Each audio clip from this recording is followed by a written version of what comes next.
Brian got something.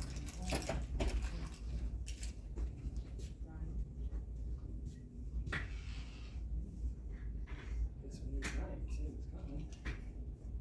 So we got a couple minutes. This sound don't work. I know, these clocks are wrong. This morning too. Yep. Where's what? Put people on the thing. Yeah. What? I have to spend a number. I'm sorry, I didn't understand what you were saying. Well, I don't know who they are. Oh, that's Noemi. Their names are up there. And Chris.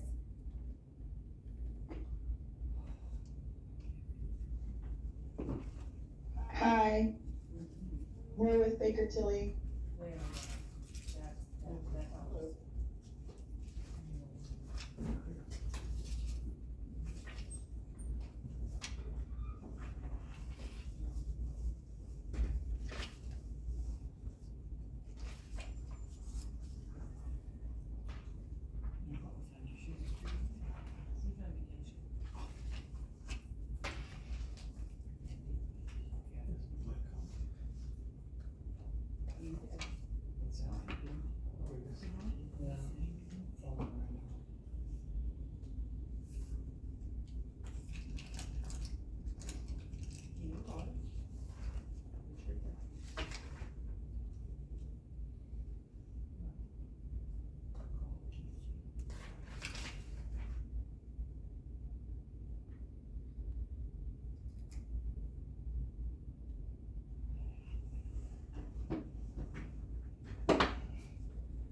Brian. Are you on your way?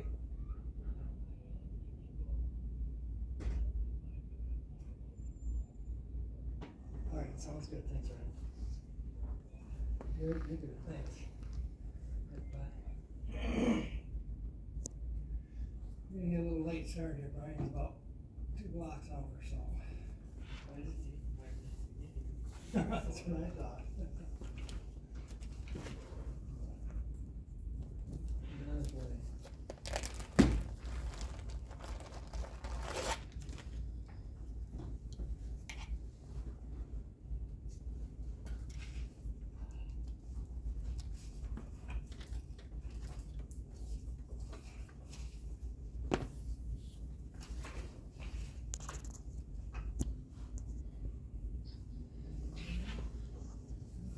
In-house. Short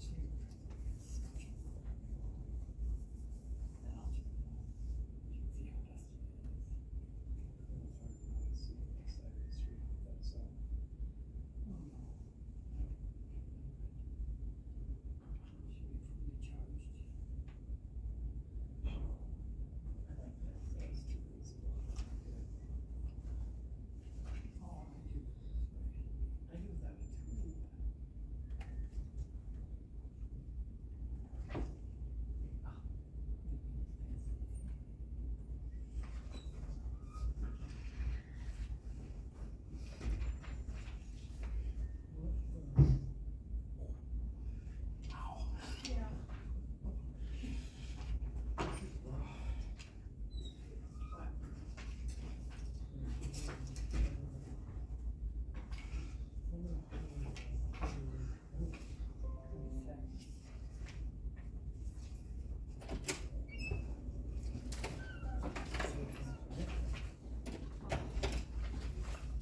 Yeah. Do you want me to move? I was just on the street.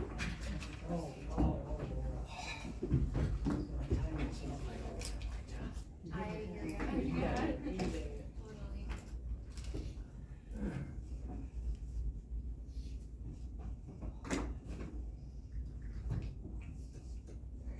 Totally. Where do you like?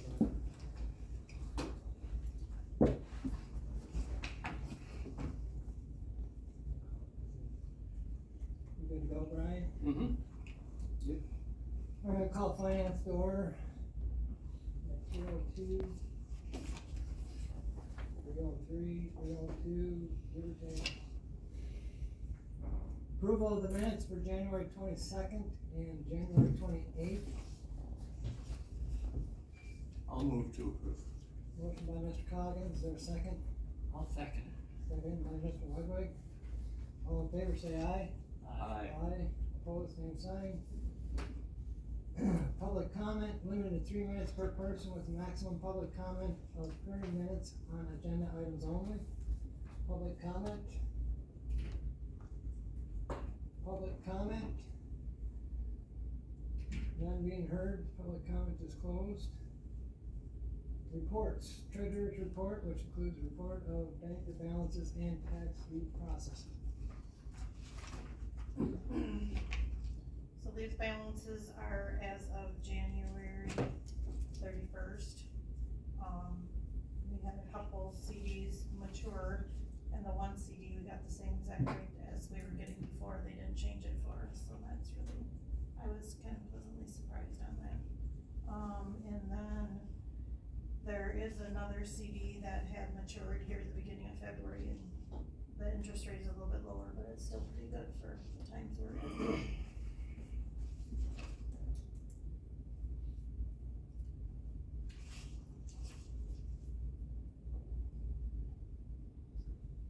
And then we have right now 32 tax parcels that are in the tax deed process. We've had one person paid, so we're working through getting those letters out to those folks. 32. Parcels, yeah. There's a few, there's 2 or 3 people I think got multiple parcels, so it's about 30 people. So that's where we're at right now with that.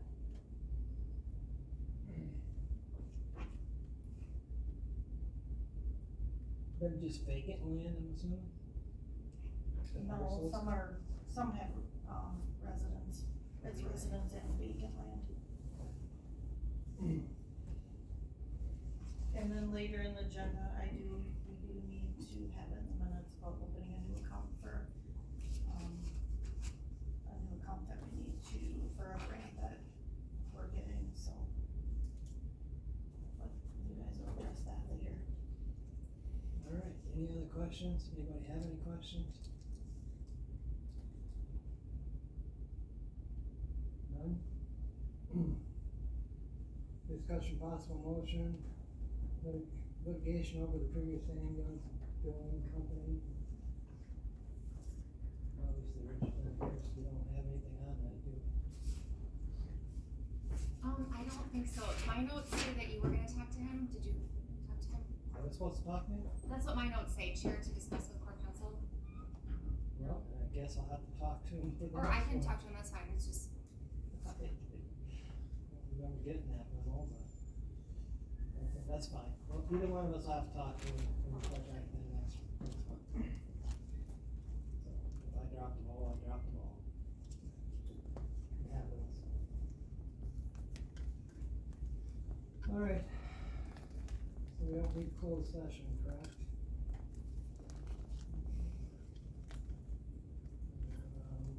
So number 3. Resolution for use of highway commissioner PTO payout.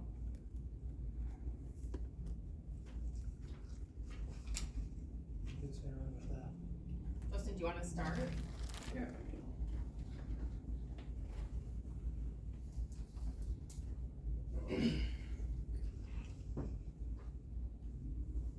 So, out there, I've been filling in as interim commissioner, it's been over 6 months now. Trying to keep the highway department afloat and moving forward and getting better. It's just not asking to ask, it's not a want. Just, to be honest, I haven't been able to take time off, there's been a lot going on. Also added issues is we lost 2 guys around Christmas time, and then right now we are short another 3 individuals with another one potentially leaving us. So there's a lot of extra work for our foreman to pick up, so I can delegate as much as I can to them, but there's only so much the department can handle right now. We're also missing our operations or superintendent position as well. If I had not taken the interim role to help out Rusk County, I would have had no issues using the PTO.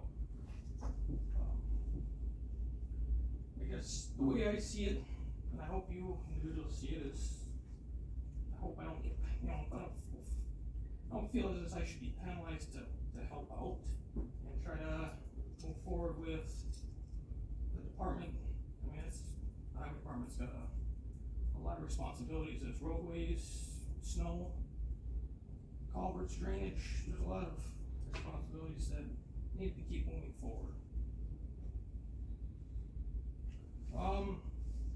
If it doesn't move forward, I will have to make time to use this PTO. That's how we wanna go forward with it. If you delegate it to the other individuals, there's no saying they know what's going on, because the commissioner role just doesn't say, hey, do this, hey, do that. There's a lot of details to what you need to take action on, move forward with. But I went through highway approved it, and went to personnel, and now we're here. So, that's what I got. Any questions?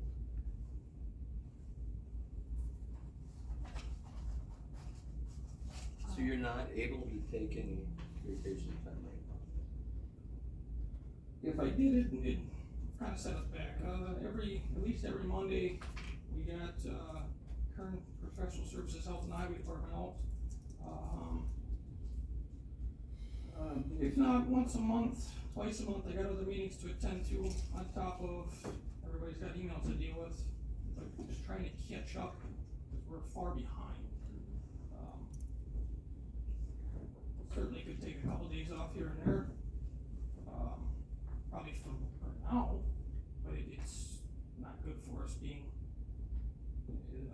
I'm the interim role. There's no operations that I can just say that would kinda understand what's going on. I mean, that's why you have that backup guy there to be like, hey, I'm gonna be off a couple days, and he would basically substitute your position for, or catch up on whatever's going on.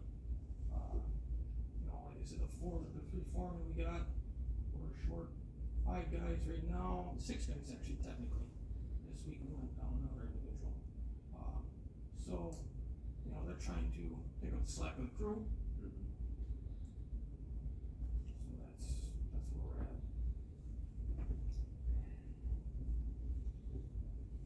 at. Ashley, what is the PTO policy, or how much is this payout? Okay, so I can kind of read through the resolution, which will explain all of that. So right now, for those of you that don't know, annually our PTO is given to the employees on the first day of the year, and that amount that's given is determined based on your years of service with the county. All unused PTO carries over for the next year and has to be used then through March 31st of that next year. As of April 1st then, any unused prior year PTO is converted to your extended leave bank up to a maximum of 680 hours. If the employee has accumulated their maximum amount of extended leave, any unused PTO from that calendar year would be compensated at $50 per day into the employee's HSA account. And then employees can use their extended leave bank time if they have 5 or more consecutive days of sick time, or they're on an approved FMLA leave. That's when they can tap into that extended leave bank. Then if employees retire under WRS after age 55, or they're forced to retire, say due to like a medical disability, they will get 75% of the PTO that's in their extended leave bank will be converted over to an HRA on behalf of that employee. So that amount, 75%, gets funded into a post-employment HRA.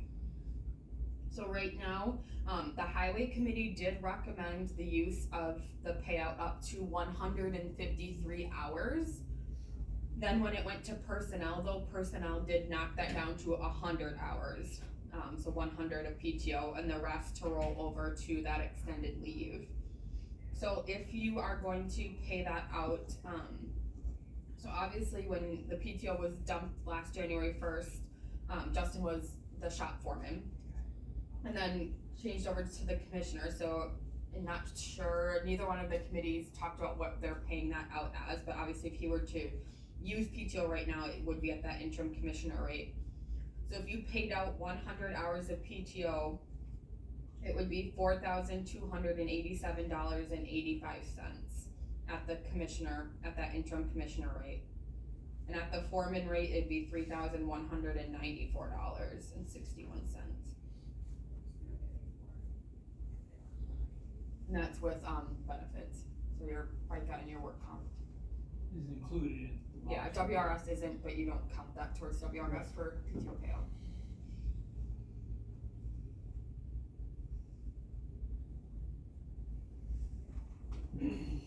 So 153 is what he is carrying over, or what? I think you have a we little were- more than 153, right, but you're planning on using It's, some, it's 153, okay, but and you we were, had agreed in, it was in, personnel, excuse me. We had agreed to the 100 hours, and then there was, I could either roll over the 50 or try to use some of the 53 that was left. You've only got like 4 weeks to use it up.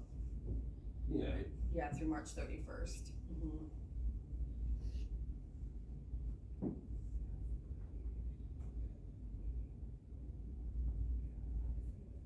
So the concern for me is,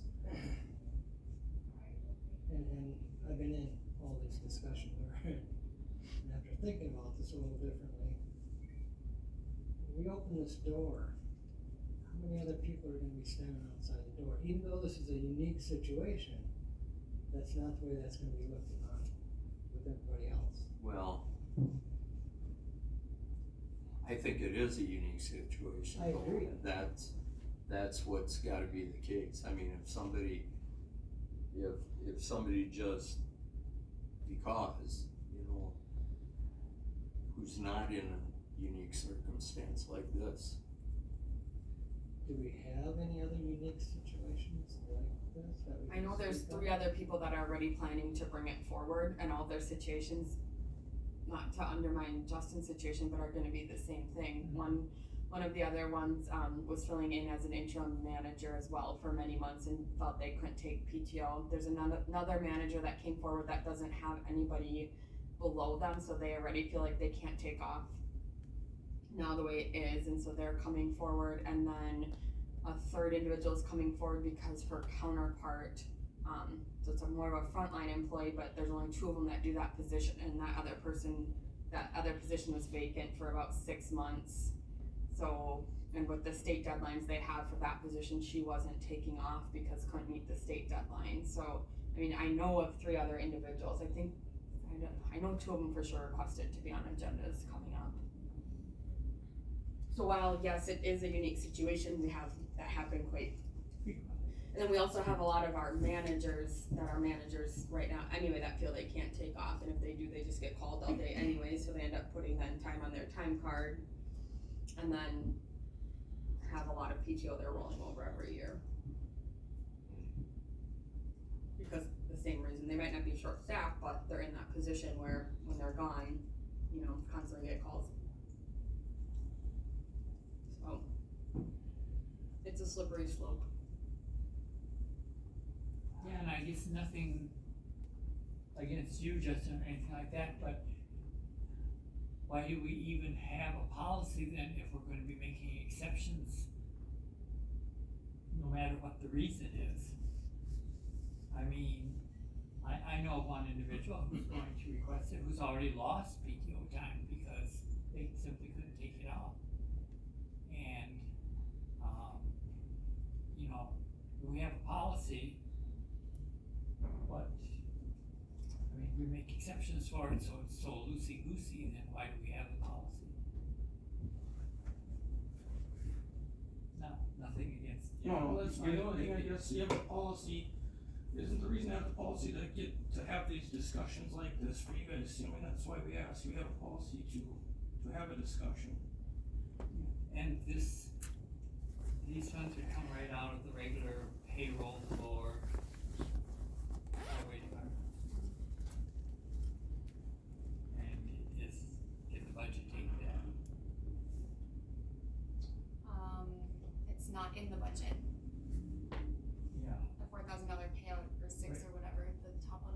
isn't in the budget. 4,300.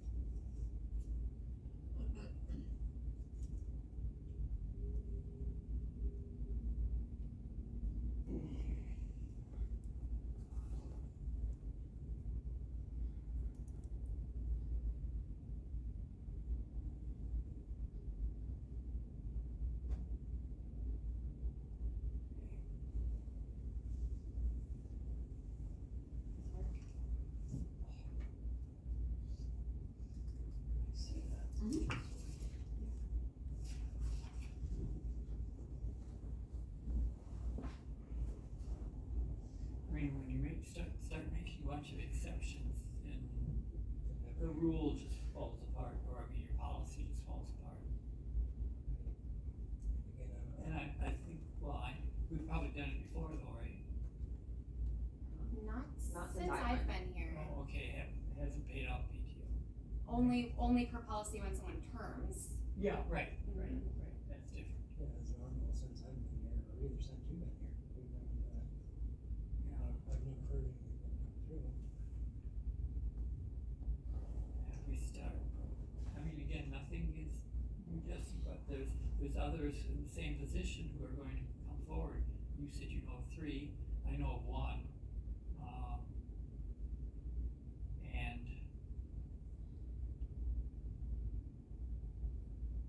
so you'd have to take 153 hours by March 31st? You don't have to necessarily, yeah, I don't have an issue with rolling 20, 30 hours, even 40 hours over. That's why we, yes, if you want 53, they have left. Jason, where are you at on your, the heck is it called here? Extended. The extended leave bank, are you maxed out on that? 250.25. That's paid out at full pay, which would be No, that's paid out at 75% 75%. if you retire with the county, Right, with but, WRS.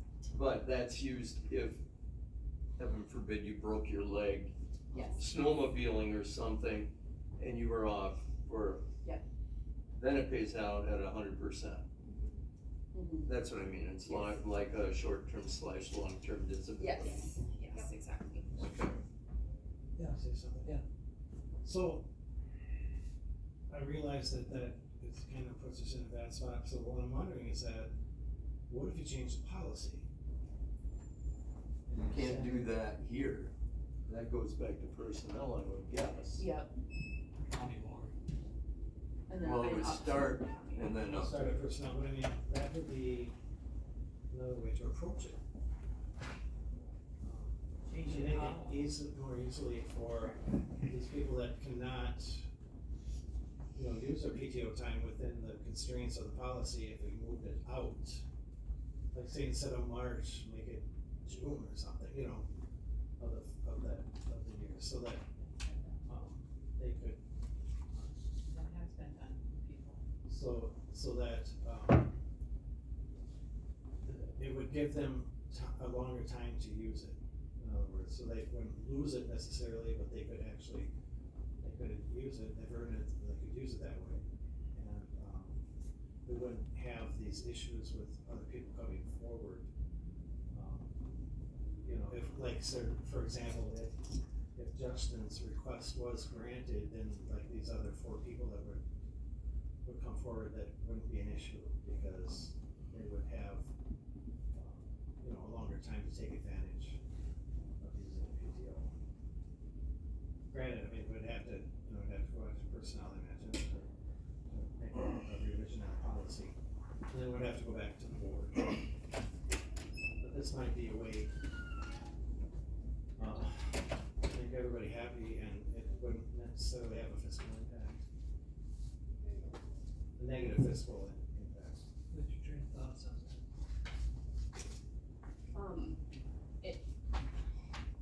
It would have quite the fiscal impacts still, that I think a lot of us forget about. So, what happens right now, so say if you allow them to carry it over longer, what happens is when somebody terms, our payout policy does say we pay out your PTO.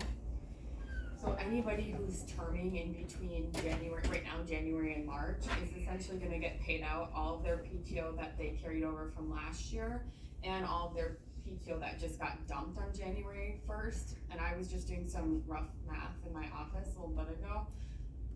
And alone with our terms, and you have to remember that that's unbudgeted money, we're already up to 93,000 because of people that have quit in these first 3 months or retired and what we're paying them out with that. So now if we extend it to June, now we're like, anybody that's going to leave between now and June is gonna get the double.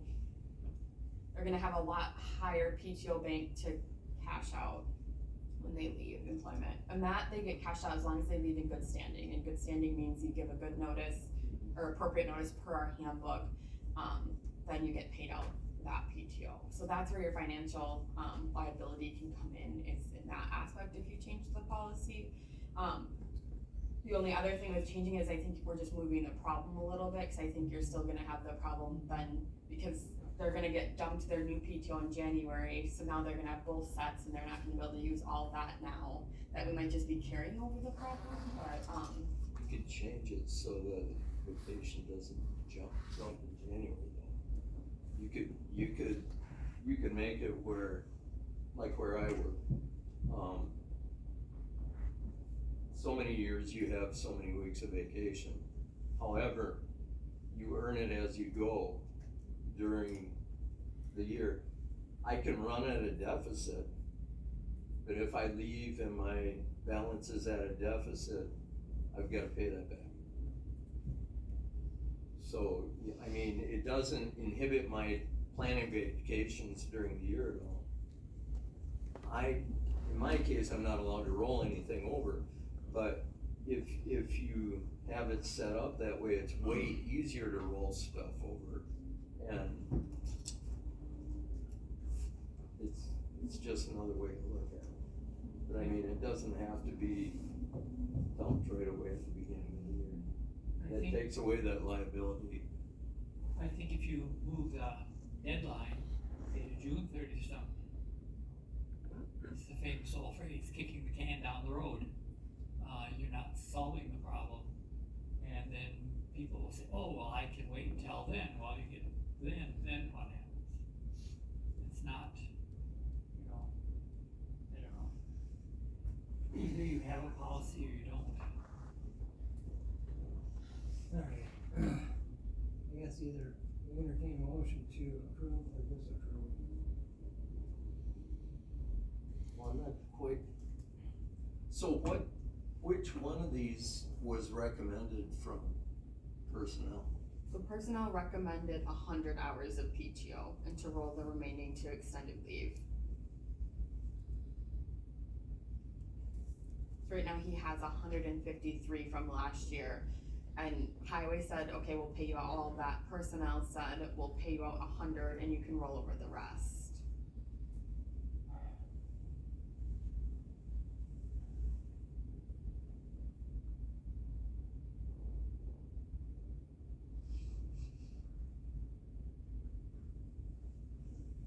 And if nothing is done, then he loses it as of March 31st. No, don't lose it, it goes to extended leave bank. You don't lose it, it goes into your extended leave.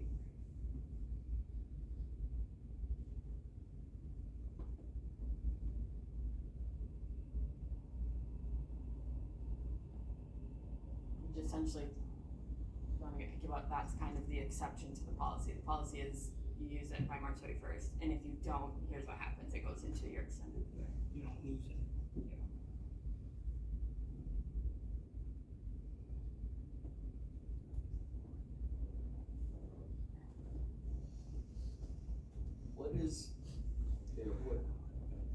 What are employees allowed to cash out vacation time before the end of the year? I mean, can they opt We to? We have no sort of cash or payout option ever Okay, for PTO or for.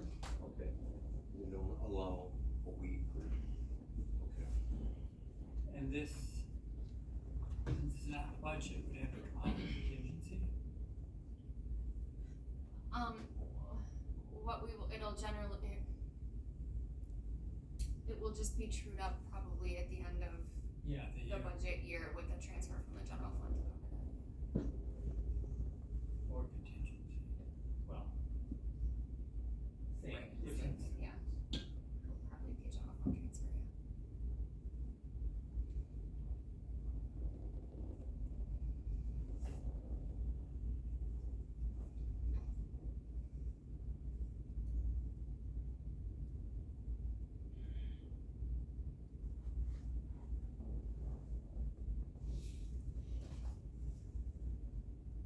So you've been interim since, what was that, August? Yep, yep. You get, how many hours of PTO do you get a year, Justin? I think I've had 200.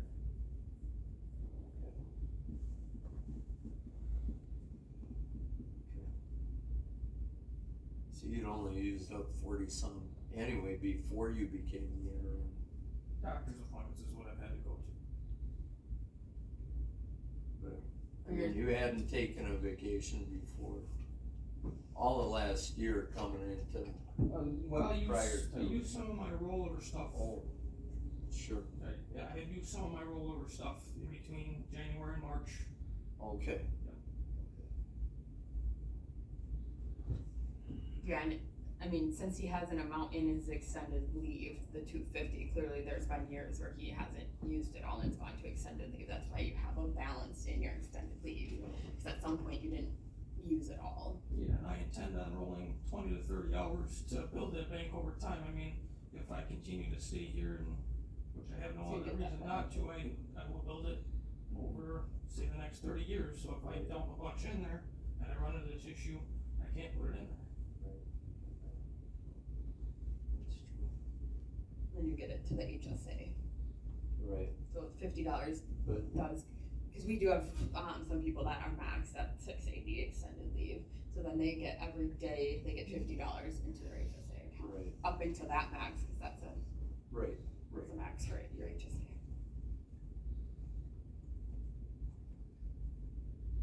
Mhm.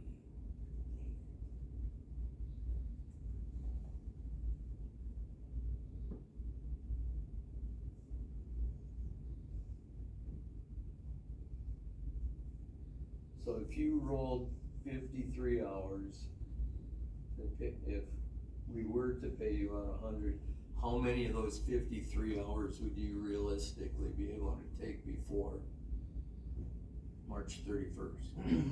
For sure, one, I have to take one, my wife's already got a hotel room, so that's no ifs, ands, buts about that. Oh yeah, I get that. It's actually two. But I mean, if I have to take them off, I'll take them off. But then the other guys are gonna be trying to figure it out. That's the scenario.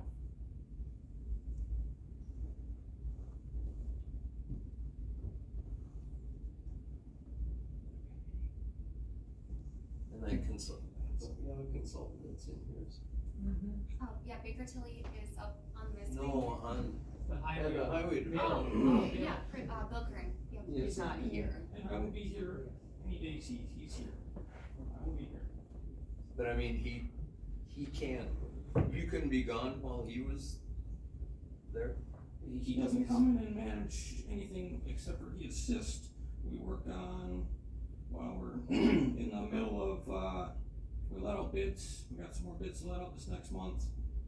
Then we're gonna have to compile all that together and bring some spreadsheets to highway to go through and review for them to make a decision on who we go with through our bids. And then I'll let out some more, cause we didn't get them all let out this last month, and then we'll have to go through and review those and compile a spreadsheet and present to the highway committee for that too.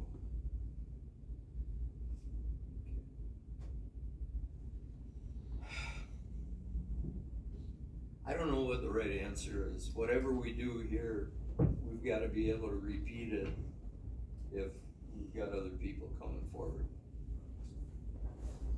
I mean, if we say this is the maximum we'll pay out as far as hours go, and the rest has to go into a bank.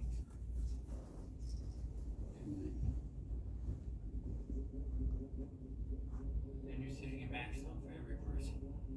Pardon? And and you're setting a maximum for each person. Right. It could vary, so there goes policy again. No, it would have to be the same maximum for anybody. But there again, it would have to go back to personnel to do that. I mean, Ashley, what, do you have a recommendation, or either one of you? I mean, Again, nothing personal, but I've dealt with PTO payouts in the private sector and they're a disaster. They snowball really because then quick. everybody's gonna. I think it is a slippery slope. And again, I completely understand why, but I'm not for them in general. I do think if you approve this one, the other three coming forward from what I've heard, you're gonna have to approve those too. And again, and based on reading our policy, and not reading the policy in the beginning, when we started this process with Justin, we have to stay with policy. We start opening doors, we're never gonna get them closed. And it all we reflect, Justin, it's nothing personal. I just, after reading and rereading, we just can't keep opening these doors like this. So I agree with Terry, we need to stay with policy. If we don't, what's the sense of having it? Mr. Willingham, I forgot to mention this, in personnel, when it was at personnel, he did mention that he wants us to bring back a policy, some sort of policy that department heads need to be looking more closely at their PTO that they have, that their staff has and them themselves have, starting, like mid-year, so they can start planning on, ahead, like, hey, this is when we're all gonna kind of take vacation, so we can start using balances. So he did ask, to have that policy brought back, so just an FYI that that'll be going back to personnel in March. Justin, okay, if you don't use it, it gets rolled in the other, but can you not take out a week here or there? I mean, see what your staff is made of. I mean, let them, they should be able to continue, most stuff, unless there's something urgent, coming up or something. Can't they, get along without you for a week here or there? Yes, it sounds like we're gonna find out. I mean, It's, like you say, it's nothing personal for you, anything, but, it's a policy, and I know, I've been in places where if you didn't use it, you lost it, period, no questions asked, that was it. And in this case, you don't lose it, but, you don't get it paid out Yep. anyway. So I would say between, if possible, I know you don't like, when you're going, you think the whole thing's gonna collapse, but between now and the end of March, take a week here, or maybe you could get 2 weeks in, it'd be 10 days, of course, it's not gonna make a big dent, but, something, well, it would, 10 days would be 2 weeks would be half of it. 80 That's hours. 80 hours. 80 hours, That'll leave 73. that would get rolled in that, again, nothing personal, we're just looking at the policy thing. Yeah, yeah. If we do that, I know there's gonna be others coming in, and then it's gonna be, gates are wide open, and why do we have it? Well,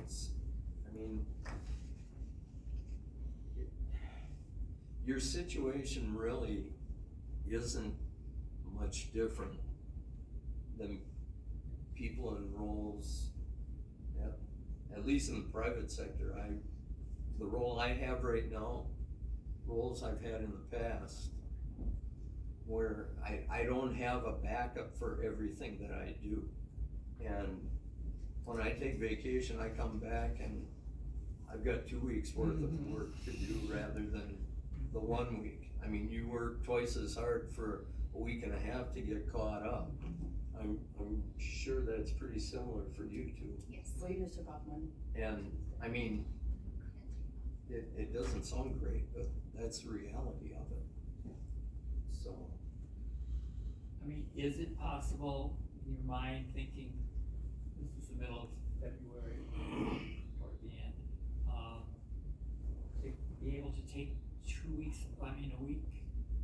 Well, you said you're going someplace, one day or something, or, you know, make it into a week and then maybe another one, or well, you already got a 3-day weekend, but a 4-day week, you know, something, you know, again, you know more about it than we do, you know, your staff and everything, but to try and, so you do get paid and you do get a break, and you probably need a break too. I can guarantee you need a break.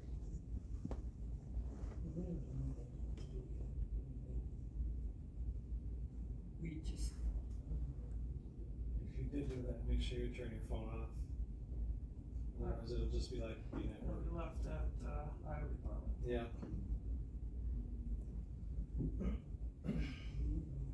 How many foremen are out there? No, just don't make Three. actions. 3.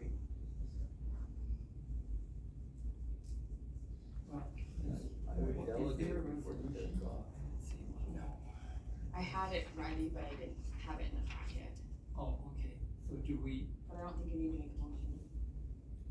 Well, it's up to you, if you can either take no action on it, or you can make a motion to decline the resolution. It's up to you. Well, we need to do something. We've been on it quite a while here. My only concern with not taking any action is that, like she said, 3 more people are waiting in the wings. So if you don't take action, Correct. there's a chance, right? So again, I would entertain a motion to either accept or decline.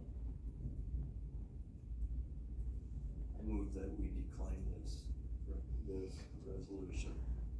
Motion by Mr. Coggins to decline. Is there a second? I'll second. Seconded by Mr. Ludwig. All in favor, say aye. Aye. Opposed, same sign. Motion carries. Thanks for coming in, Master. Thank you guys, thank you for your time. Thank you. Number 4, approval to reclass from finance accountant 1 to finance accountant 2 in the finance department. Okay, so Kristen was hired back in September of 2024 as a finance accountant 1 at $20.05 per hour. So the previous person in this role was a finance accountant 2 who handled both accounts payable and payroll. So I don't know if you guys remember this discussion, but when we talked about needing to rehire, the finance team, and I'm almost positive it was brought to the committee to discuss it, talked about how they thought it would be best just to hire a finance accountant 1 at that time, focusing on just one role, on just accounts payable, instead of doing both accounts payable and payroll. And then once the person was comfortable in that role, we would add on payroll duties and then reclass them to a finance accountant 2. So that finance accountant 1 position only has the duties listed when we graded it. Only the duties are accounts payable, where the finance accountant 2 position has those duties of both accounts payable and payroll. Kristen has since transitioned into performing all of the duties of a finance accountant 2 by doing both the accounts payable and payroll functions, and needs to be paid at the grade at which she is performing her duties now.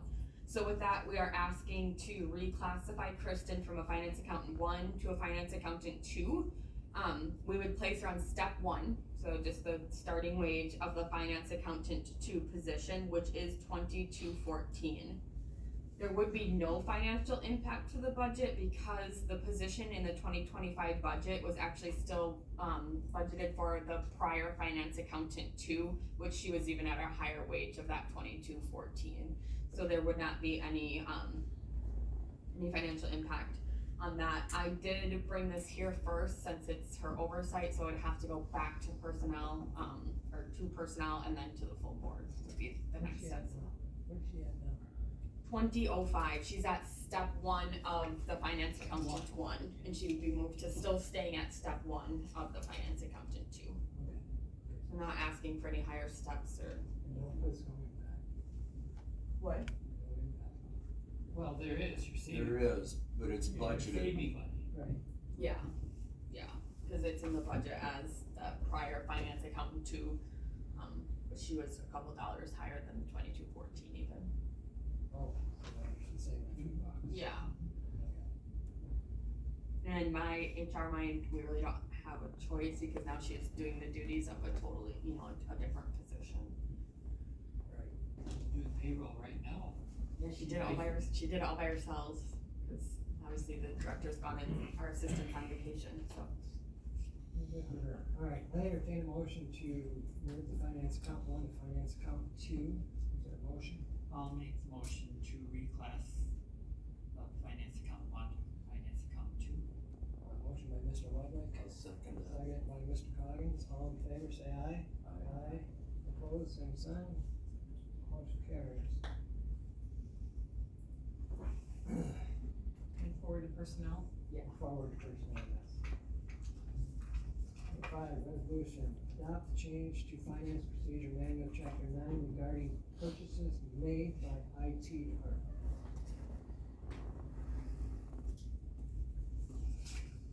Do you wanna go, or do you want me to? Go ahead, take it. Okay, so Walt, our IT team lead, brought this to Brett and me. This is cleaning up something that had been happening and then wasn't happening due to some personnel issues. So the gist of this policy is that the IT department, per our financial procedures manual, should be purchasing IT related things like computers, printers, and TVs, so those bigger purchases. Just because we wanna make sure that all of our equipment is talking to each other, so if I order something and Walt comes down to hook it up for me, he might be like, well, why did you order this? This doesn't work with the equipment that we have. The other part to this policy change is that, where Walt used to work, the IT department had a line for consumables such as keyboards, mice, cables, and thumb drives. And that seemed to work well where Walt came from. And I'm gonna hopefully ask Baker Tilly for some help on this. And Jamie had brought this up in the property committee meeting. The concern that Jamie and I had, and maybe Chris or Noemi, you can help a little bit, is that a lot of our departments, especially in HHS, are funded by grants or reimbursements from the state. So for instance, child support gets a 2/3 reimbursement. So a lot of the supplies that they buy, we're getting a reimbursement for that, or we're getting funding from the state, or it's covered in the grant. If we pull the consumable line to IT is a fully levy funded budget. So there might actually be a chance that we're gonna end up paying more for consumables. I know it's only $1,000, but nickels and dimes do add up. So I don't know, Baker Tilly guys, if you have anything to add to that, or if I explained that well in terms of grants and state reimbursements. Sure, and hi, my name is Chris Bigham, I work for Baker Tilly, and Noemi and I are filling in while you fill the finance director vacancy. From this standpoint, my thought would be, if they're going to issue these supplies to the department, isn't there a way to then bill for that cost? Because I know that you do have a lot of internal service funds, and that's what my initial thought would be, is that you could still bill to the grant. Just do a transfer form. Right. My fear with that is, if it's only $4, will the form be forgotten about? Well, and didn't we run into problems with that before, because stuff wasn't charged to the departments and everything, and if the departments are required, even if it's a Mickey Mouse $4 charge, if they have to order it and get it, then it's gonna get done. Before, there were a lot of stuff that was not entered in, and that's where we had a lot of problems in the computer department, or IT, sorry, the IT department. Things weren't being done, and with these little consumables, I'm thinking we're going right back to that problem again, that they'll be running down there, grabbing it and whatever, and then it's like, well, it won't get billed to that department or on the grant or whatever. Whereas if the department itself has to order it from Amazon or whatever,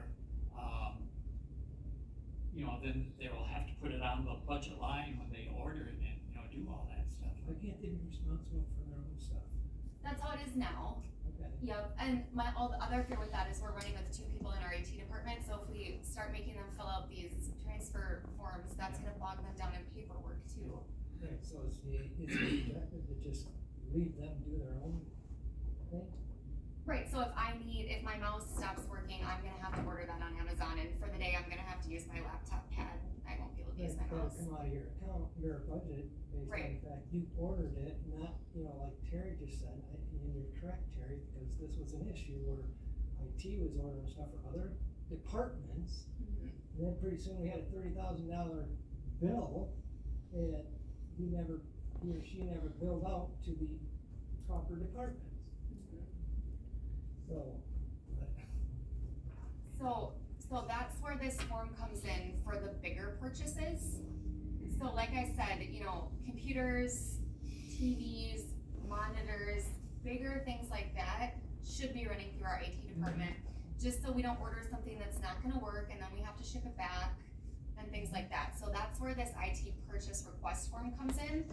So the department head has to sign off on it and Walt has to sign off on it before it'll be purchased. And you'll see at the top here, the department asking for this to be purchased has to put the account in here, the account number that it should be charged to.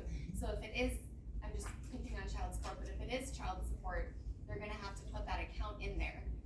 So then once Walt signs off on it, he will scan it back to the department that sent it to him with the invoice attached. And it's that department's job to then enter that invoice into my viewpoint. Which that should take care of the issue that, Mr. Chair led to was with IT picking up the costs and everything trying to do with that. So this resolution is basically just for the big items. If you want the consumable part stricken, that's why I didn't print it for you I want it guys. struck out. So just the first, okay, What I'm saying is based on what you just said, on larger items like, the computers, towers, TVs, Okay. stuff, that's all that IT really needs to do. So that way everybody functions the same, underneath the same roof.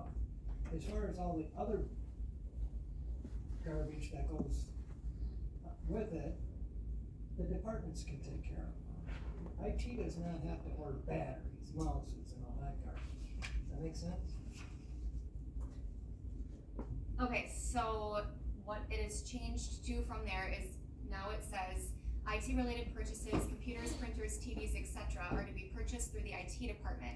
All IT related purchases as indicated above will need to be approved by the department head and a budget line code supplied to the IT department when the purchase request form is submitted to the IT department. So we're still gonna ask them to fill this form out to buy a computer, Yeah.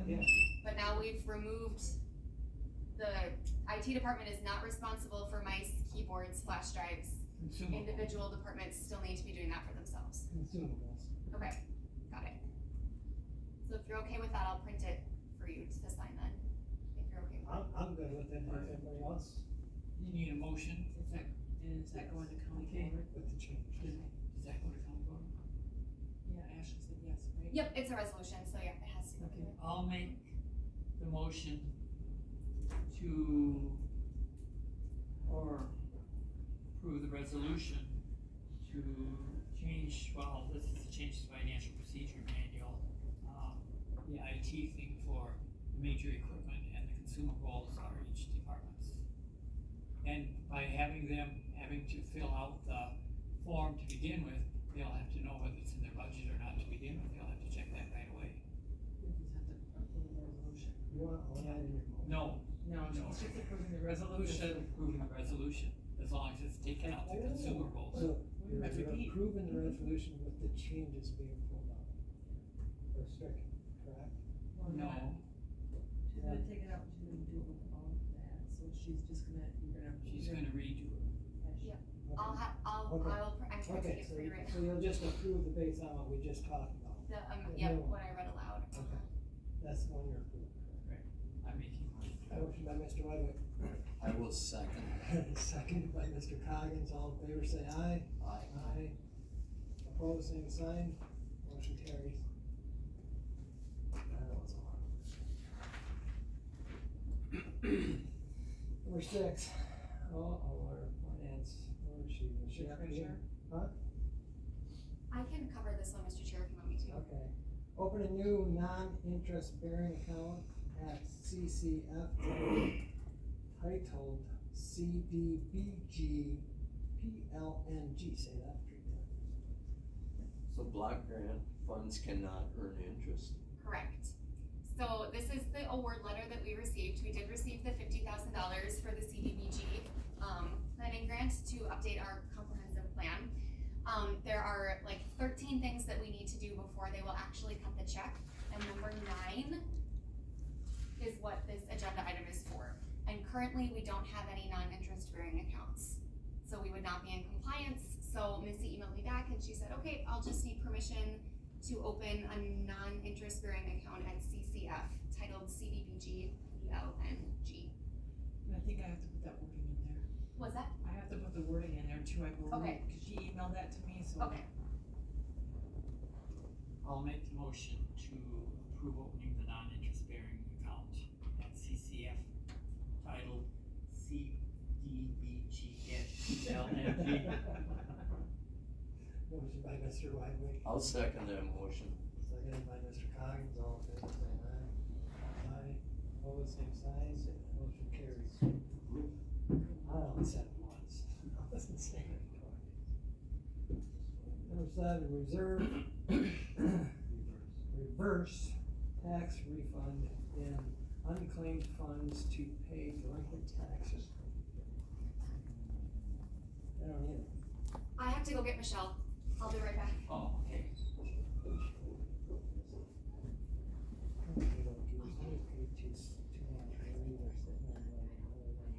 Reverse tax refund.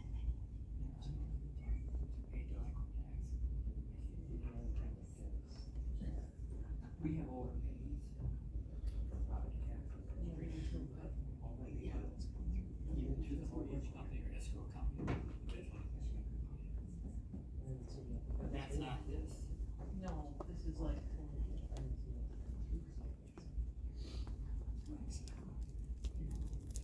You owe. Cuckoo. Yeah.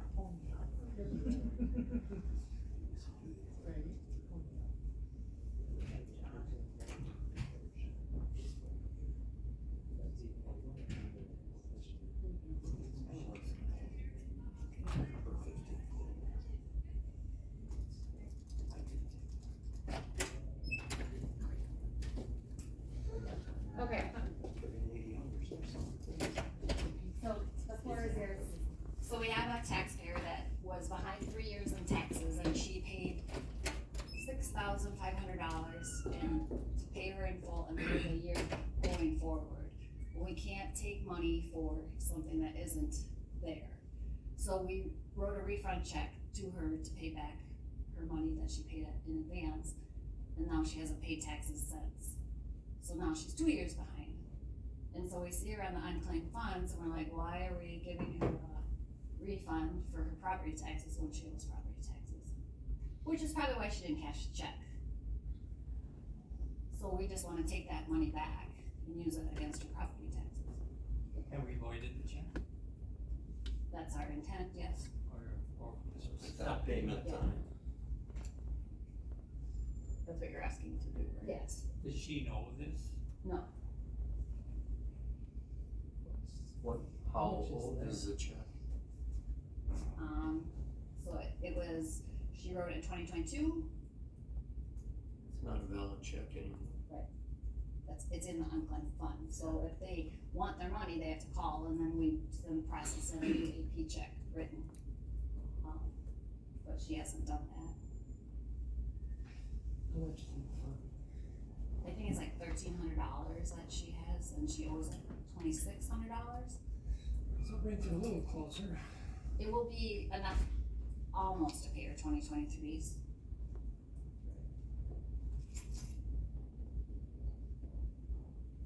I assume she's well aware she owes a lot of money. Yeah, she knows she owes money. And we can send her a letter to tell her that this is what we did, cause every quarter she gets a reminder. You get when you're late on your taxes every quarter, you get a reminder.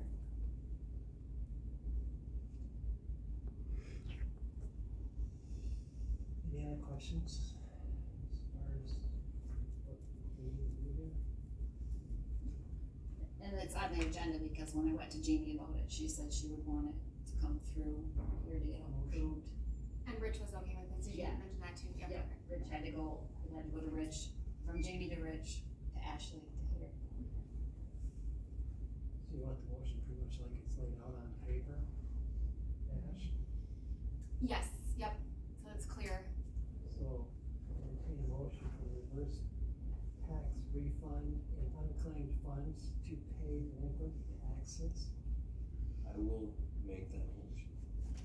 Motion by Mr. Coggins, is there a second? I'll second. Second by Mr. Budwick. All in favor, say aye. Aye. Opposed, same sign. Motion carries. Do you think I should put the parcel number in there? Yes. Okay, I'm gonna need the parcel. Okay, okay. We should do that, cover ourselves. Thank you. Yep. Number 8. Term funding for Fairground North bathroom. So, we got our bids back and we passed the process through, property to continue with SD Ellenbecker, as a general contractor. We're budgeted for $207,000. Their low bid came in at $311,500. So we, as I said, property accepted that to go through. The amount that would put us over budget is $83,500. So we're looking at picking a funding source to be able to, accept that bid and move forward. It's more than 80-some thousand. Sorry for. It is. Shouldn't have used auto sum on my spreadsheet. How much is it? So, I apologize, I'll do the math exactly for you. 104 even? 104,500.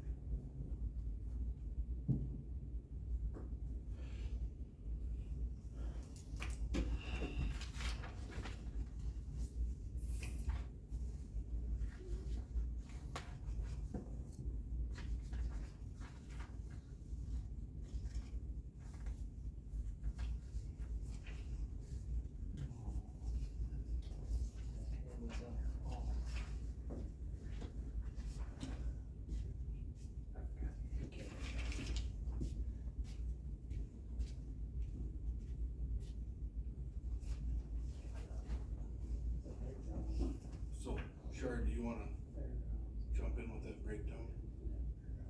I can.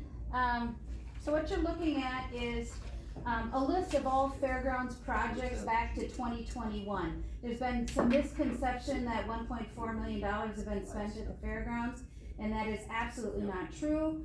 Now this is just projects. This isn't utilities, basic maintenance, lawn mowing, none of that. These are just projects out there. So going from 2021, you can see the project total amount, and then on the right, you can see what funding source it came from.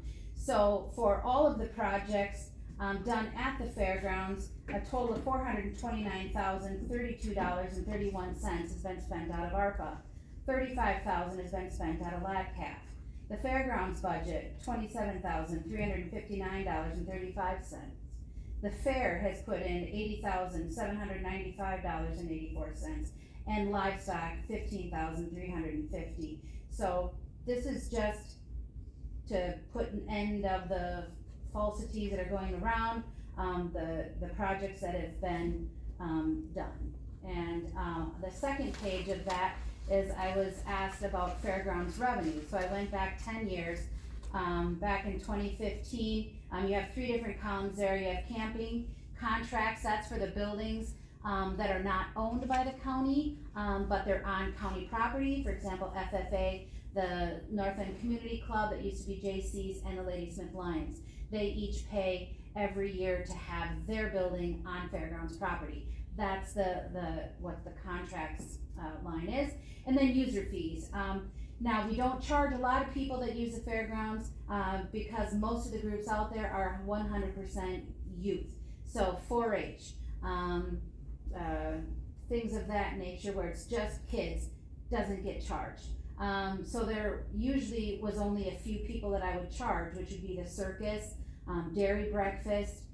But now in the last few years, we've had a UKC dog show that comes. They bring a lot of revenue, not only in camping, but also in user fees. They use the entire grounds, and they're, at least they're 5 days. And then, we have, what else is new out there? This year, we have a very large, camping, group that comes in, the Badger chapter of the FMCA. There's gonna be 20 RVs on grounds that'll be there 4 days at $30 a night each. So, if you can see, from 2015 to 2024, we're moving in the right direction. Revenue is definitely going up, and it'll be up more. Plus, since the concrete has been put in the multi-purpose building, love is in the air at the fairgrounds. Lots of people wanna get married there. So, right now, that's $750 a day plus tax in revenue. So we already have one wedding booked in 2025. More and more revenue is gonna come. We have the East Wing out there, that will start to get rented. And the Justice Youth and Extension that is in charge of fees, have recently raised the fees, so more revenue will be coming in, annually there. So, that is what I was asked to do, to present. If you wanna know where every one of those single pennies went to, I'll have to open up some My Viewpoint and start giving you some invoices, but it's a very good summary of what has happened since 2021 out there. Sure. So what we're asking from the board there again is that 104,500. If they have a suggestion as to, which fund we could use to fund this, what I would call a capital improvement. It would be a huge addition, to our fairgrounds. Right now, the bathrooms that we do have, on top of just being old, outdated, and frankly rotten, there's some serious safety concerns as well. As far as privacy and shower and bathroom use goes, that is a problem waiting to happen.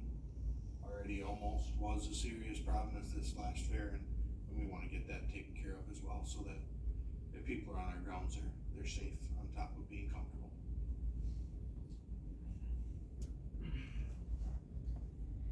What is the total amount for north bathrooms, including the showers?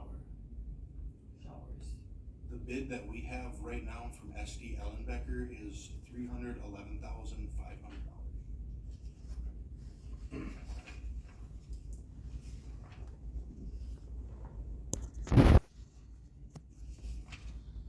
Just for context, can I ask, when does the fair take place? The fair, Second week in August. second week in August, so it'd be the 8th through the 10th this year. 7th through the 10th.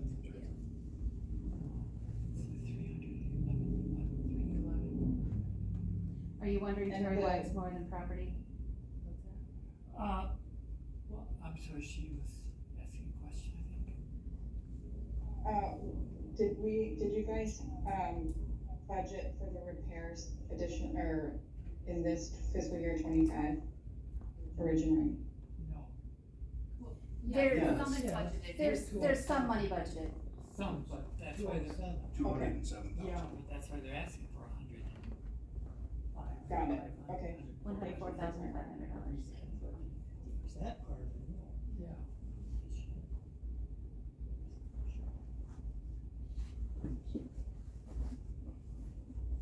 Just to give some background, this has been going on for over 2 years.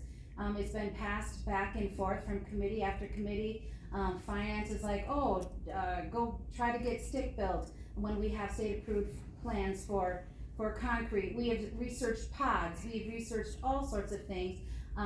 We were continually, ARPA will cover it. Well, the day before the bids got opened, we bought Prevea. So, unfortunately, any quotes that we got back in the day, it costs more to do everything now. It will cost even more the longer we wait. We are extremely fortunate to have had 5 people bid on a project for this year, and it will be completed 2 weeks prior to the fair. We have made every, we have purchased extra porta potties, extra portable bathrooms, a portable bathroom and a shower to accommodate all of the camper that will be coming. Plus, we have lots of our camping happening during Mardi Gras this year. It's just only going to get better, but it's going to cost more and more money the longer we wait.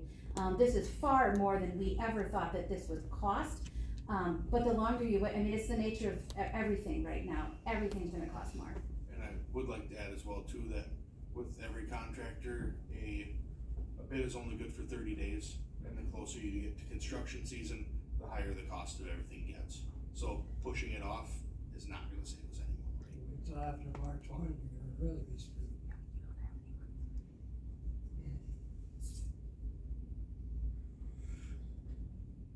So I've got some questions, just, when this was approved a year ago, you just stated before the Prevent building was built, those funds were there for this project from, No, they were not allocated.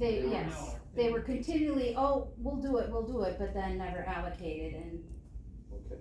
It was kick the Because- can, kick the can, kick the can, kick the can, and here we are now. Right, and part of this 207 that we already approved in last year's budget, 60 some of that is already ARPA funds, correct? no, 64,000 is LATCAF, it's the remaining LATCAF money. Okay, Right. okay.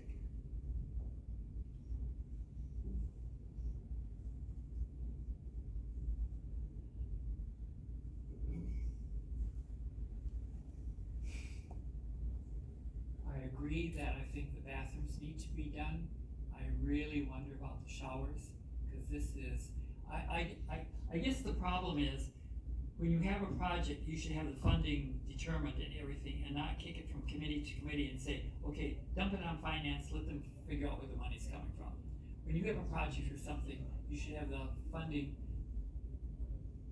found or granted or whatever, and now, I think, well, I've had people talk to me about it, and they just said that's absolutely ridiculous to have that. I mean, bathrooms probably aren't a problem. The showers are when it's basically, say, a week, a year during the fair. You say, well, you're gonna use it other times, but is that the purpose of the county fairgrounds, is to provide showers for anybody who wants them to come in there? It's not for anybody who wants to come in there, it would be for users of the fairgrounds.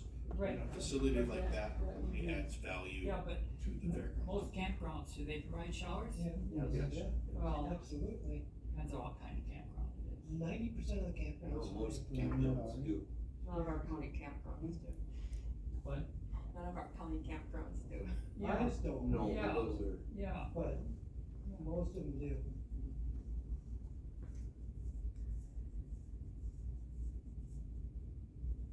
question is, where can we pull this from?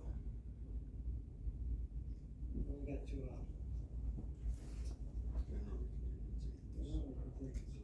That's it. it's really the same thing.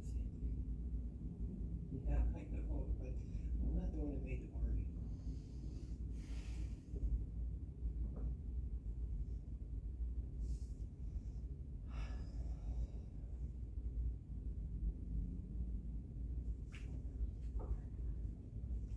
I don't know, I've been on this committee now since 22, and this has been topic since the day I got on this committee. That committee. And Charmaine's not wrong, it has been, yeah, we'll do this, yeah, we'll do that, and then when it comes up to it, they pull the rug off underneath the feet. Then we start over. You know how many bidders and contractors didn't probably wanna bid this, because they've already done it 3 times?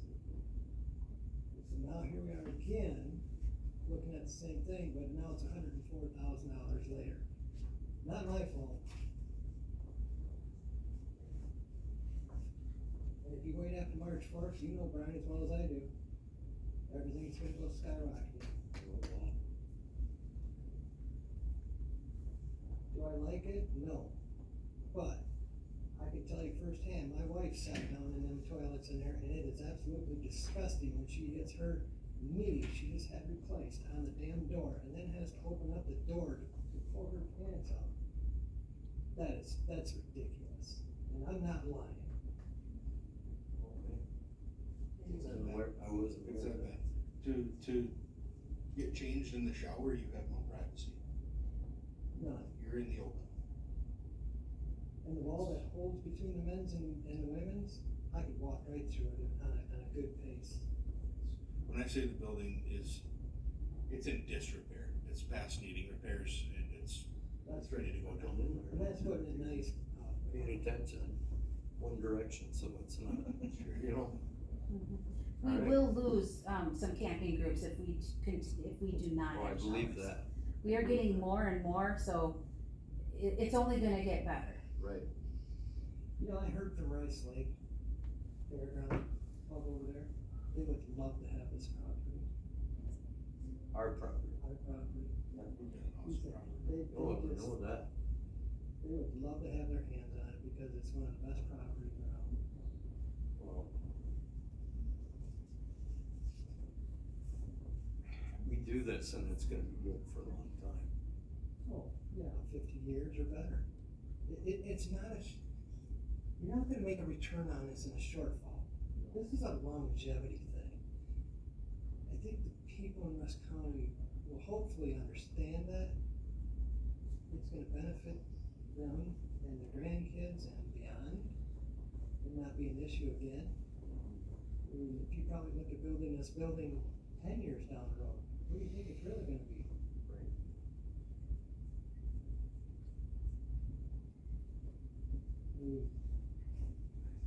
So where are we getting the funds for then? John, can I say something? Yeah. I mean, besides the state of the bathrooms, Terry, you talked about this, you know, kicking around, where's the money gonna come from? Until, I think it was Brian made the motion last year to actually allocate funds, that's why we came to all these for almost 2 years. Nobody wanted to allocate us the funds. Right now, yes, if you wait, concrete right now is expected to go over $200 a yard. When I started here 10 years ago, it was at $75 a yard. You should have seen people freak out when it hit $100 a yard. $200 a yard, and we're building it out of block, which is a lot cheaper, but it's still gotta get filled with grout. It's gonna go astronomically higher, cause there's no end in sight for that to go down. Our floor is obviously gonna be concrete. So yes, I understand it's a big investment, but that's what it is in the end of the day. The one we have down right now is a maintenance nightmare. You can't repair anything. I mean, there's nothing really left to repair. But it was, that bathroom down there is only 20 years old. It was built in 2000. And, yeah, I mean, I have a 5-year-old daughter, I would not let go in there, to be honest. So, it's more than overdue. And for, like I said, 2 years, this has been just kicked around committee. And we've been coming here time and time again, and the whole argument's been like, we'd like to do this, prices keep going up. You know, and you know, if you look at what's been spent to the fairgrounds, it's great, you know, and I know, personal standpoint, I appreciate it. But if you pull out, just set ARPA funds aside and look who, in the last 4 years, has put the most money into it. It's this 5-day event that everyone talks about.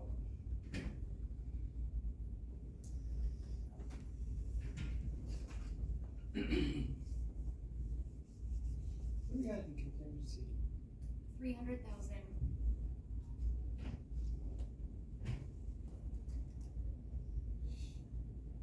It's gotta last the whole year. Yes. Yeah, I've been around this committee, and I've seen us do worse things. We've left 27,000 sit in that contingency, and we did that in about, I think it was March, April, May, maybe somewhere around that neck of the woods, and it skidded all the way through. We never even touched the 27,000. We spent more in contingency that year than we should have. We were here, actually. You remember that? Bill Undershoots is the one that was kind of barking at the moon on that one. But just because you have a contingency fund doesn't mean you have to spend it. I get it. That's true. I get that, that's not what I'm trying to say here. I am gonna say, I feel the county spent money frivolously on other garbage, and it was okay. But when we actually wanna put a building up, everybody wants to bark and scream and kick and holler and, you know, give every reason as to why not to do it.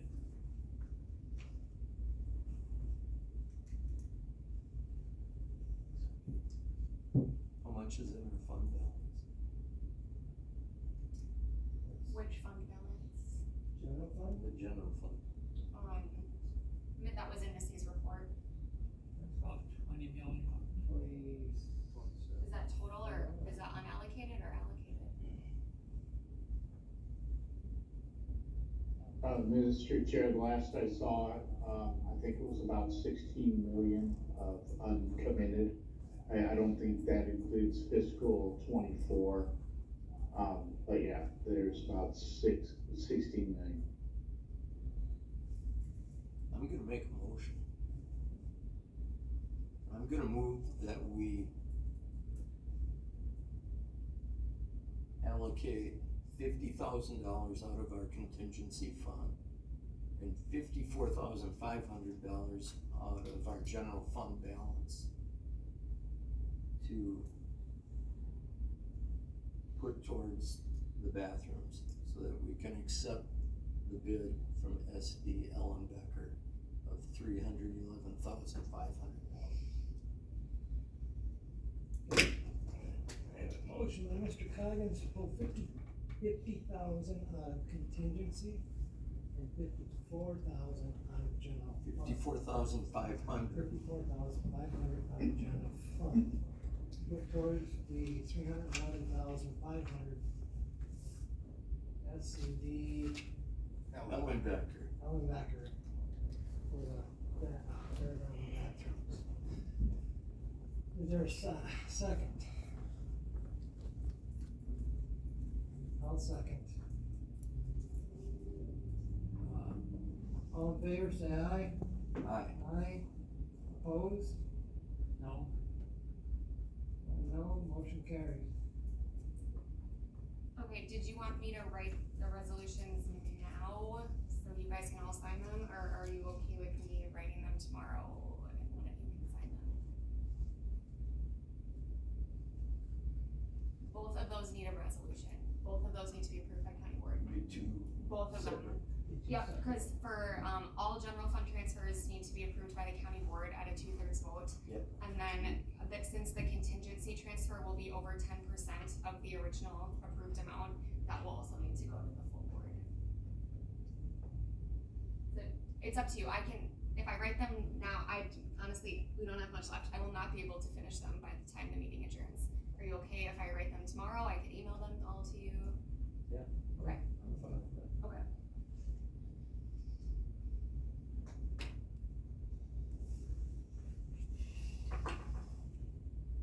Alright, moving on. Number 9, approve the invoices. Anybody had a chance to look at the invoices? And then we'll look at most of them.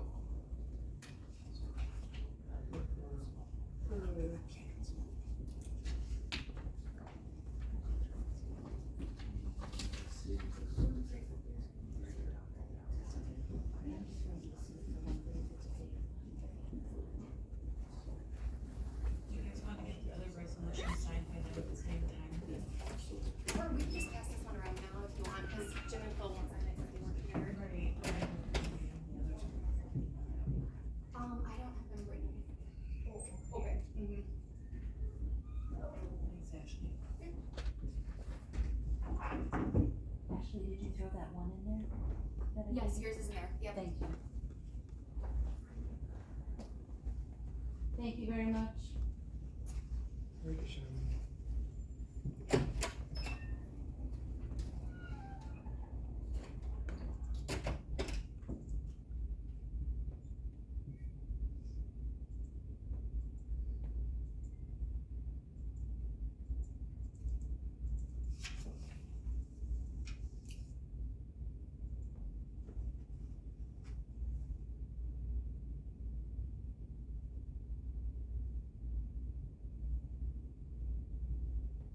A lot of the stuff for HHS that I see on here, is this like reimbursed stuff from the state?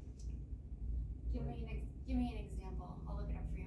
Like wipes, therapeutic supplies, stuff of that nature. That's probably public health, and that also could be, or it could be, birth to 3, supplies for new moms. Grants. Is it Yep. grant money though? I mean, It depends, I would have to look up the actual invoice for you.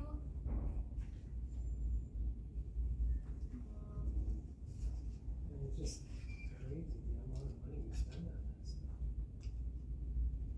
And fine if it's grant or whatever.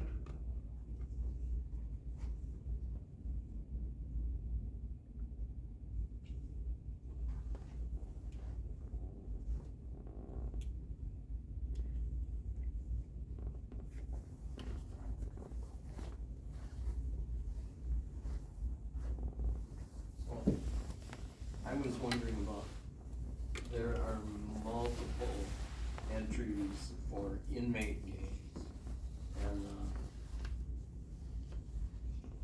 we shelled out a bunch of money for that, I mean, $187 for playing cards, I mean, I don't know, it just looks like maybe there's money left over at the end of the year, and let's buy some stuff for the, I mean, what's the deal?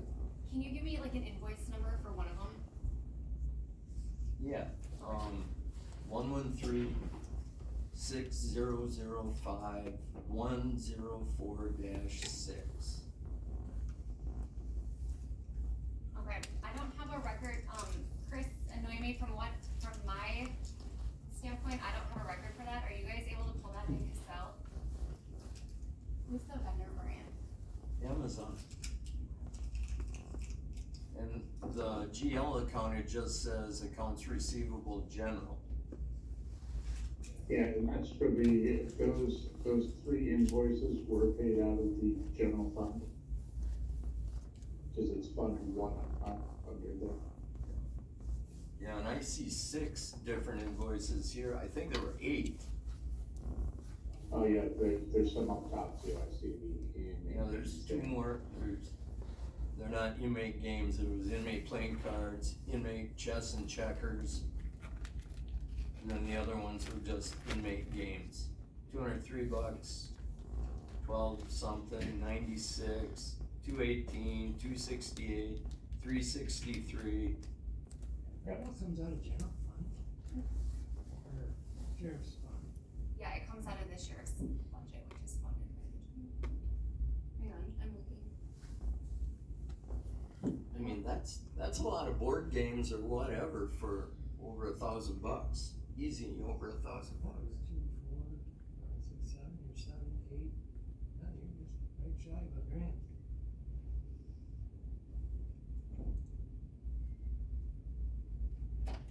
So, Chris, they were booked to the accounts receivable, so are those something that the inmates themselves are paying for out of the canteen? I honestly don't know on that question. Cause they're coded to AR.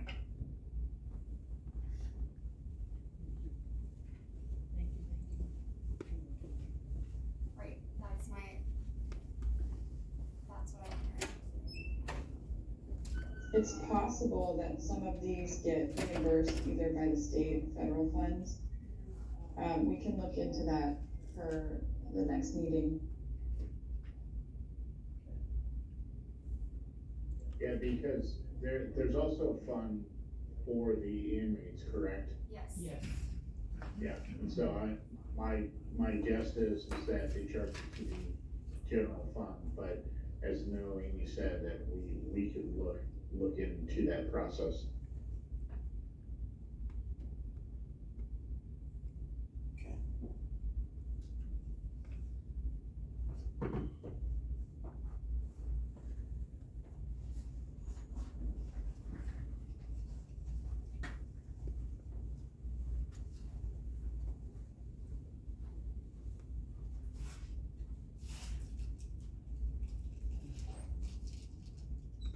Yeah, I look at them, update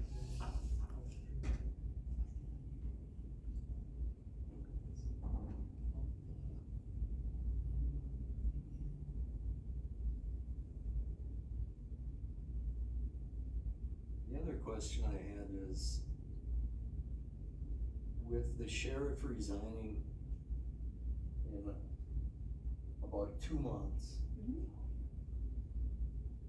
why are we paying $800 for a membership in January when he already knew he was resigning? Which one is that? Is it for Badger Sheriffs or something? Yes. Okay, so then I believe Or that's does a that county and cover- then it Okay, transfers to the next sheriff. all Yeah. right, Mhm. that's fine, okay.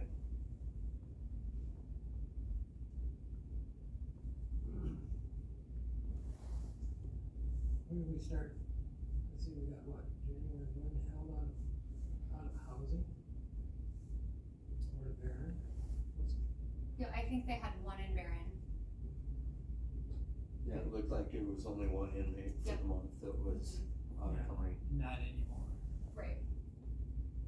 So currently there's nothing, Terry? Unless somebody just popped in there. But Right. no, they're zero out. That was a classification thing? No, the No. one they sent out, Yeah. no, it was a internal conflict with one of our current staff members. Oh, Yeah. okay.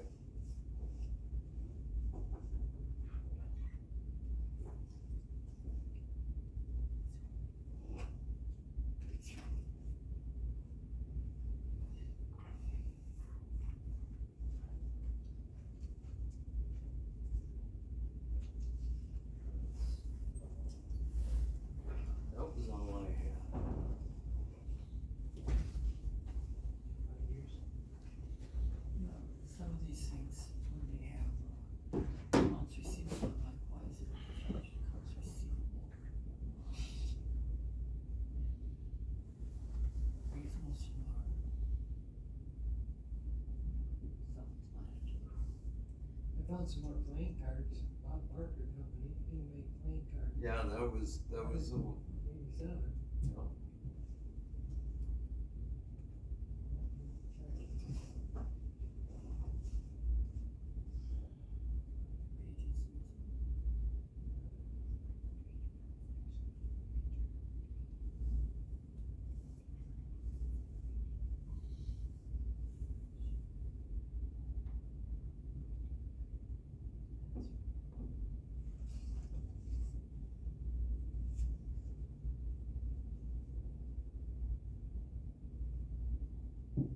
so just out of curiosity, on fines, forfeitures and all that, how much does the county actually retain of those? Ooh, it's not much. Actually, Lori Orsinger presents a report to Youth Extension. Are you talking Okay. about with courts? Yeah, Yep, and I think I'll try to pull it up if it was in the packet. She presented to you guys, or John or Tom, if you remember, what her final numbers were for the year. Was it like $150,000? And we only retain a percentage. mhm. I don't right offhand. Okay, no, that's fine. I'll see if I can find it in the packet. I was to throw a number out to you, I don't want to be telling you incorrect. I thought it was like $150,000, so it more than pays for that position in her department that she created with that in mind, that person to go after delinquent, Okay, things like that. okay.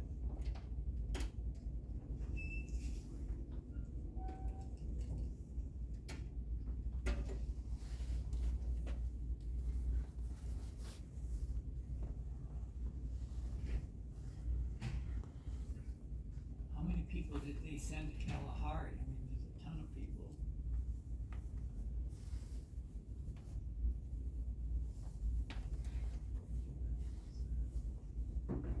Oh, so that Children.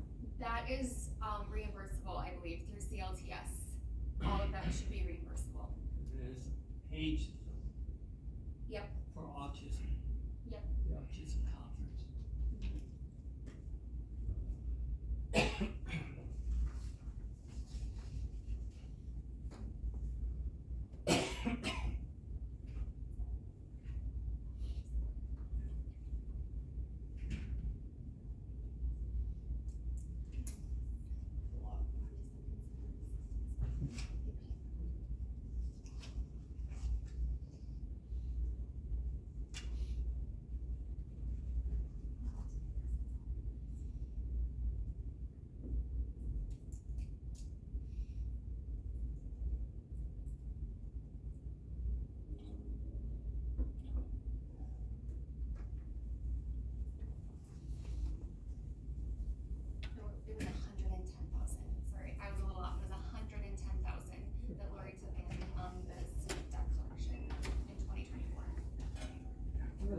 that's the county's portion that they use it, okay.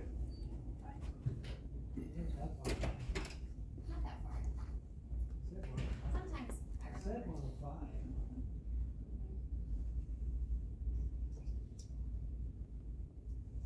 I don't have anything else for you here.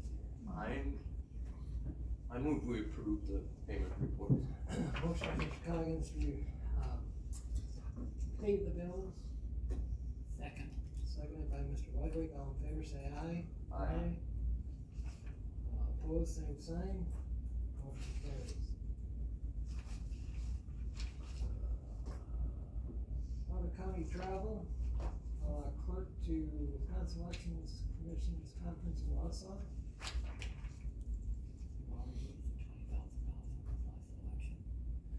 I didn't waste it, it was more than 20, let me tell ya. Well, it's 16 and 4. You noticed that already? I wish I didn't have to. What are you gonna go over there and supposedly learn? Oh, it's, the Wisconsin Election Commission putting on the first conference they're ever doing, so,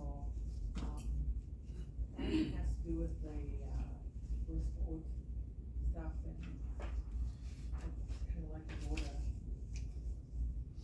some more input. Is there a motion to approve the out-of-county travel for the county clerk? I will make the motion to approve the out-of-county travel to Wausau on September 30th through October 1, 2025. A little bit early. Is there a second? Well, early bird, I'm trying to save money. I'll second. Second by Mr. Coggins. Do not know that. All in favor say aye.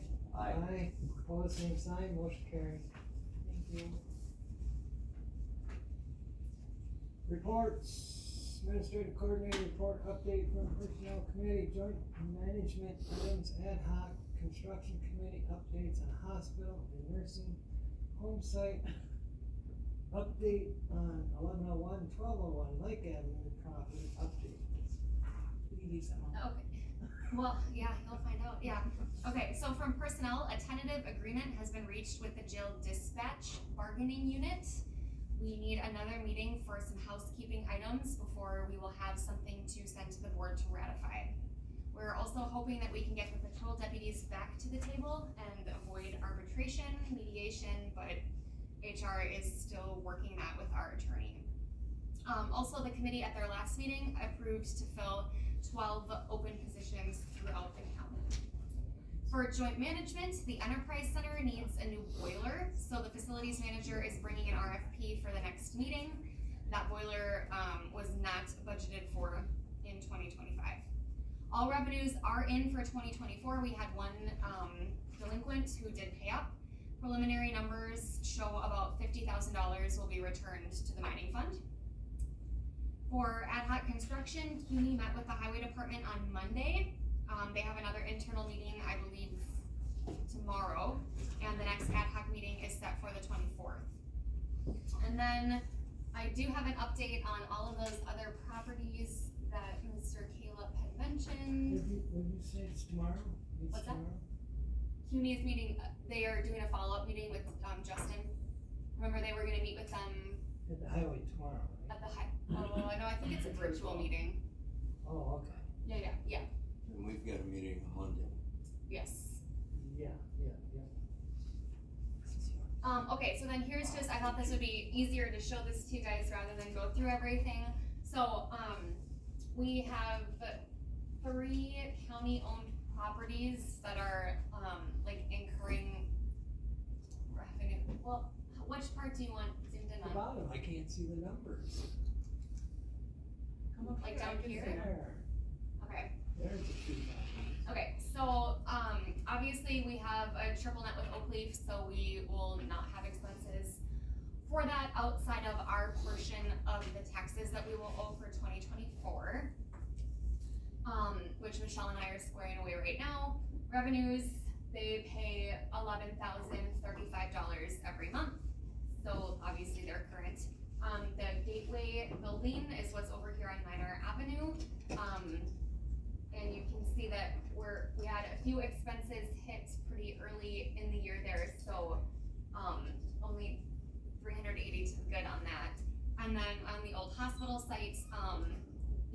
utilities for the clinic building are charged as expenses.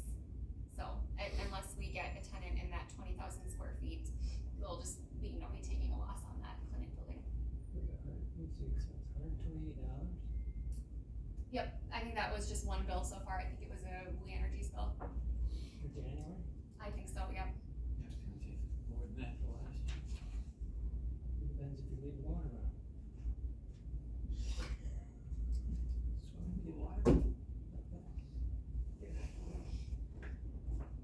Carry on, Misty, anything else? Other than that, that's what I've got. The boiler at that one building that's gotta be replaced, where do we stand with divesting some of the joint stuff? Oh, Mr. Caleb and Mr. Coggins are here. We're supposed to have another meeting and we have not Yeah, we've been kind of busy. gotten it set up yet, and one of the entities that we're supposed to meet with is having some medical issues right now, so. Having what? Pardon? Oh, Medical issues, well, yeah, I know. so. So that meeting won't happen anytime soon. I don't anticipate it. I don't think so. Yeah, I think he'll need a little bit of time. yep. Yeah. Yep. I'm canceling the meeting for next week Oh, because John Canyon can't. oh. You can't make it? John Kenyon is on vacation next week and there's no guarantee of a quorum. Right, is Jerry in the UP or something, I snowmobiling? don't know. And I didn't have any agenda items that came in. Alright, so then we'll do that. Just Okay. put out a notice that, Oh my gosh, he's just being John. I anticipated that too. I will read it, no. Alright, moving on to number 12, clerk's report includes updates of dog and marriage licenses and elections. Okay. Who's been So allowed to get married this week? There's actually 3 people already, and there's a lot of phone calls coming in. What? Get married? What's the matter with What these did Char say? Love's in the air. What's the matter with these people? I don't know. We did have a person in the November election vote in Rusk and Barron County. I did have it, investigated, and it went to the DA, so there it is. The spring election, the primary was not very eventful. Some of them were 15%. It was not a good turnout, but it was cold as well. Dog license, there's a lot of new ones, there's a lot of, and all the treasurers have their stuff turned into us, so now it's just us inputting everything in. There you go. And hopefully it does. Is that everything in the nutshell? The treasurer's department is the one that gives us our doggy license, our doggy fund. I think once we get stuff back, yeah, we'll be able to check. Okay, good. Number 13, finance director's report, which includes reports and current year budget review, collections and back taxes, sales tax, ambulance billing and insurance. Okay, so before Jamie left, she had emailed out a couple things to you guys, the back taxes and the sales tax. And then if you have any general questions, we'll put Chris on the spot and see if he can answer them. Do you want me to summarize the reports that were sent out, because I have them in front of me? Yeah, that'd be perfect. Sure. Great. Sure, when you look at the budget, the finance department for fiscal '24, they were budgeted at $392,946. They spent $373,996, so there's actually a savings within finance of $18,949 for fiscal '24. We also have, a lot of other tabs, and I'm not sure, because this is our first one of these, if you would like a 30,000 foot view, which, by the way, I don't have in front of me, but of all the funds, or if you want us to just stick with the finance department and those responsibilities. Yes. Yeah. Oh, okay, so then for that, we're going through insurance, the budget was 122,000, they spent 119, so there's a savings there as well. There's a cost allocation line, and so there's a bunch of internal service funds, and they basically recoup all that, they bill, so there's no issues there. On debt service, and this is something that, I'd like to take a look at, but the budget for debt service is 1.7 million, I'm gonna round up. And, the actuals was about 1.45 million, and so there was a savings in debt service of $271,000 for fiscal 24. The clinic building, I have to learn more of what that is. We've been here for a couple of weeks now, and we did get a really good crash course from, Jamie, but, we are still trying to learn the ropes here. There are no levy dollars there, but there is rent that does come in, and so there were only $13,000 of expenses compared to rent of $92,000. So that's a positive $78,000 there. Power line is the same, they have revenue and expenditures as well. They've had no expenditures to date, so, again, this is something on our list that we wanna learn about, so we can speak more to it. So that's, and then the last budget is the, contingency budget. There was a budget for fiscal 24 of $415,000. There was only $15,000 spent for fiscal 24. So there is $400,000 that if nothing comes back up, it will be returned to source. There is, however, on the spreadsheet, a projected $400,000 use. I haven't seen anything for that, so I'm not sure if Jamie just had that filled in, or if there's something in the pipeline there. So that's the budget update. Are there any questions about that? And I think that, sorry, Chris, I think that was an internal note, because when that resolution went forward for pay increases for the staff, that was going to be about a $200,000 impact that failed at the county board. So I think that might just be a leftover note that Jamie had in there and must not have deleted or something like that. got it. Mm-hmm. And a question that I have for all of you, do you have this report in front of you, or is this something that you would like me to kind of create a one-pager summary, and so you can walk through this with me going forward? Jamie used to give us a copy. Yeah, I've got to pull it up right now, I'm looking at it. We've got it on Okay, our perfect. computers. Yeah.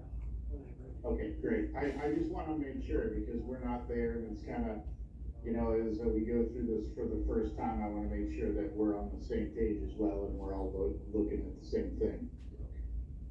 So if there's no other questions, I'll go through the sales tax recap briefly. So sales tax, I learned, is 2 months in arrears paid on the last day. So the spreadsheet in front of you does not have December 24, because we have not received it yet. So through November, it's at 1.27 million, which is over the budget for the year. And what that means is that there's a projection for December to bring in about $100,000 for that month. I don't know the basis for that, because I did not come up with that, but it is in the spreadsheet. So that looks like sales tax for the year has the potential to be up about 245,000 over the estimate. Are there any questions about sales tax? No. All right, and the last report that we have is the collection of back taxes and tax deed.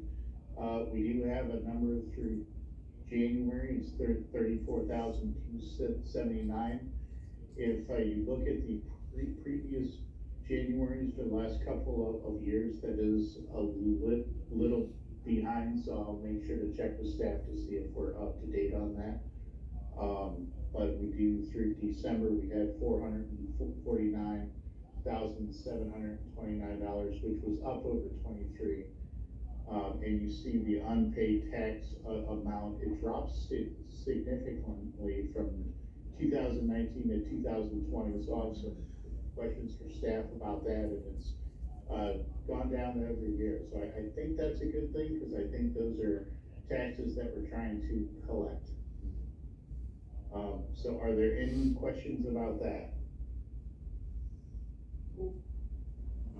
All right, there was also, ambulance billings. We do not have a report on that. We did get a little background from Jamie on that, and we know that, you are going through a few issues. So when the time comes and you need our assistance, we'll work with Ashley on that to help in any way we can.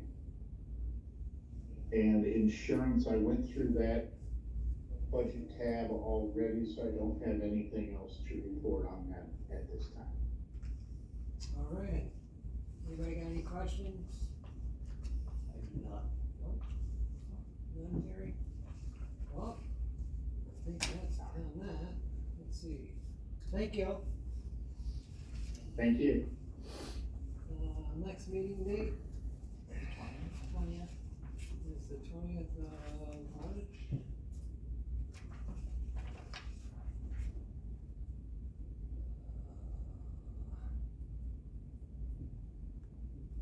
March, good. Yep. Mr. Brian?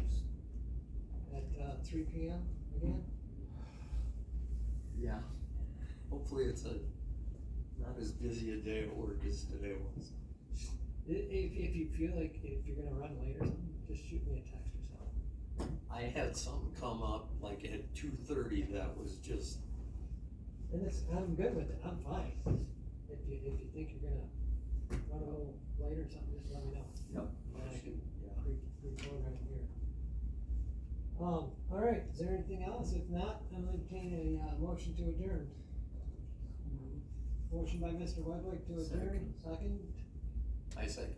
Second by Mr. Coggins, all in favor say aye. Aye. We are adjourned. Thanks, guys. Thank you. Thank you, bye.